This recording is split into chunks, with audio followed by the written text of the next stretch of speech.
Ya seguimos aquí en Paraguay Noticias y en el espacio de Paraguay en 15 nos acompaña la nueva ministra de Justicia, la doctora Cecilia Pérez. ¿Cómo estás, doctora? Bienvenida, ministra. Buenas tardes, Jennifer, a vos y a toda la audiencia. Bueno, haciendo carrera realmente dentro de lo que es todo el sistema de justicia, y hoy te toca tomar este desafío que no es menor en una situación en la que nos encontramos. Contanos cómo recibiste y cómo se dio más que nada también ya el poder asumir el cargo de ministra de Justicia. Bueno, yo inicialmente vine para ser viceministra de vuelta, ¿verdad? El doctor Vero Vilar me había invitado justamente porque él tenía conocimiento de todos los proyectos que como que quedaron sin continuidad o que estaban muy lentos en el avance. Vinimos a trabajar con esas pretensiones, ¿verdad? Pero bueno, él tuvo un tema de salud, estuvo de permiso en tiempo en el cual yo ya estaba como ministra sustituta y en el medio de eso se dio la renuncia. O sea, el trabajo en sí no me es ajeno, ya conozco, es la segunda vez que estoy en el ministerio, es la primera vez como ministra. Bueno, lo que ahora asumamos es la responsabilidad y es un momento difícil, porque es un desafío importante porque estamos en plena crisis penitenciaria y tenemos que contener la crisis. Ahora, ¿cómo se puede encontrar una salida a la situación en la que nos encontramos dentro de lo que se tiene con lo que se tiene? Bueno, nosotros tenemos que trabajar en la contención de la crisis. Ahora vamos a reactivar la mesa de crisis que se había instalado cuando ocurrieron los hechos de San Pedro. Eso está pendiente de reconvocar y es responsabilidad del Ministerio de Justicia dentro del Poder Ejecutivo.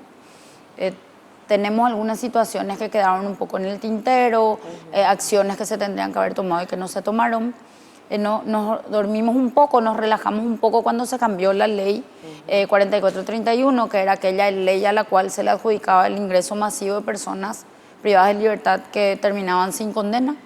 Entonces, en ese contexto y en esa cantidad de situaciones es que nosotros necesitamos trabajar un poco más con el Poder Judicial de cómo se vienen dando los ingresos que nos llevan hoy a tener Tacumbú y las dos emboscadas cerrados porque ya se vuelven inmanejables con la cantidad de personas privadas de libertad versus la cantidad de agentes penitenciarios, y eso nos lleva a generar un costo enorme tanto para el Poder Judicial como para nosotros de trasladar a las personas en la medida de las posibilidades hasta encarnación o misiones. Entonces eso genera un costo adicional, o sea, sería el costo de la emergencia penitenciaria que a nosotros nos lleva a tener que abordarlo de una manera interinstitucional, ¿verdad? No solamente quedarnos dentro del Ministerio de Justicia o dentro del Poder Ejecutivo, trabajando para contener la emergencia con el Ministerio del Interior, la Policía Nacional y las fuerzas militares, sino que también tenemos que pasar a trabajar con los otros poderes del Estado.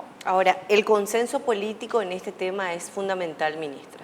Sí, de hecho que el problema del sistema penitenciario no es un problema del Ministerio de Justicia ni es un problema del gobierno de turno, es un problema de Estado. Entonces, como tal, tiene que ser abordado, de la misma manera que tiene que serlo la reforma penitenciaria. Porque cuando estamos en situación de crisis y no trabajamos en las cuestiones de fondo, no vamos a salir nunca del estado de emergencia. Ahora, el tema de la reforma penitenciaria es un tema bastante complejo y obviamente va a tener su proceso. ¿Por dónde se empieza la discusión, no solamente con las instituciones, sino que con la sociedad civil a modo de involucrar también a la gente en esta reforma? Sí, la sociedad civil organizada tiene demostrada apertura en los grupos que trabajan sobre inserción o reinserción laboral o de personas privadas de libertad, los que trabajan en derechos humanos, están siempre atentos, pero la ciudadanía misma tiene un rechazo hacia la persona que ingresa al sistema penitenciario. Hay dificultad de conseguir trabajo, hay dificultad de apoyar, a pesar de que nosotros somos un Estado bastante solidario comparado a otros países. Los productos que salen de los centros penitenciarios encuentran mercado, se compran, la gente quiere ayudar, pero una cosa es comprar el producto y otra cosa es emplearle a una persona que pasó por el sistema, ¿verdad? Y hoy se hace un poco difícil teniendo en cuenta que nosotros tenemos estos grupos del crimen organizado y genera toda una desconfianza de si el que viene pertenecía o no a uno de esos grupos, ¿no? Ahora, ¿hacia dónde va una verdadera reinserción con lo que se tiene que hacer ya a partir de ahora, tanto hombres y mujeres? Nosotros tenemos que trabajar en aprovechar la construcción de los nuevos centros penitenciarios para dejar sentadas las bases de una reforma. Nosotros trabajamos en la rehabilitación y la reinserción es la que se da cuando salen en libertad. Pero nosotros tenemos que trabajar para la libertad, no para la prisión. Porque esas personas en algún momento van a salir y nuestro trabajo y nuestro compromiso es que salga la mejor versión de ellos. Porque nosotros no tenemos cadena perpetua ni pena de muerte. Y esas personas van a volver a estar en la sociedad. Y si nosotros los maltratamos o los tratamos como los estamos tratando hoy, no podemos esperar que ellos no salgan violentos y resentidos. ¿Cómo podemos llegar a tener un acuerdo también con otros poderes a modo de lograr que los procesos judiciales se agilicen, doctora? Y nosotros tenemos que trabajar en una depuración de causas, de cómo están hoy, cómo dónde están los procesos que superan los plazos que la ley establece para la duración de la prisión preventiva. También ver mecanismos. El ministro Ovelar en su momento presentó una modificación del Código de Ejecución Penal a los efectos de poder abordar, del Código Procesal Penal a los efectos de poder abordar los casos de flagrancia, que hace que disminuya la cantidad de personas procesadas y en todo caso, si se los va a condenar, aumente la cantidad de condenados para que nosotros podamos trabajar en la rehabilitación, porque no se puede trabajar con las personas procesadas. Ellos todavía no tienen una situación definida y la ley nos exige trabajar con los condenados, que son solamente el 25%. ¿¿Qué cifras tenemos, ministra, con relación a lo que es esa población general de capacidad y también la capacidad, el límite excedido? Nosotros técnicamente tenemos 9.500 plazas para casi 16.000 personas hoy. Pero estudios del Mecanismo Nacional de Prevención de la Tortura difieren con esos números y dicen, o sea, establecen que la capacidad nuestra es inferior a los 9.500. O sea, de cualquiera de los dos puntos de vista estamos sobrepasados. Ahora, ¿se necesita mayor recursos?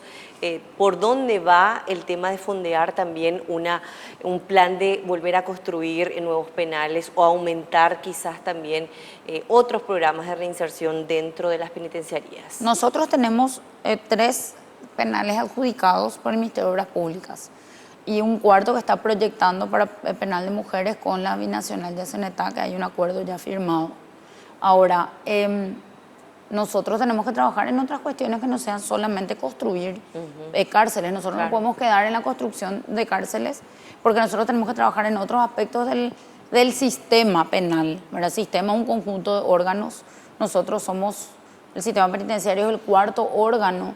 Debería de trabajarse en medidas no privativas de libertad, el empleo de dispositivos electrónicos de control para ver qué impacto va a tener eso en la aplicación, en la descompresión del sistema.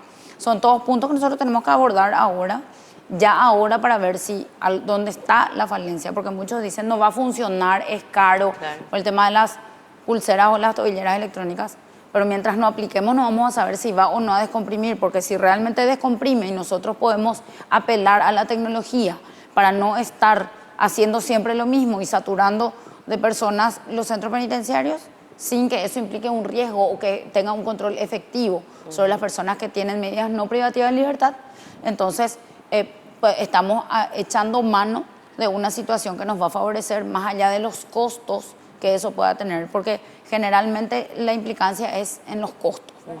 El uso de la tecnología. Ahora, ¿por dónde pasaría? ¿Por el Congreso esta decisión?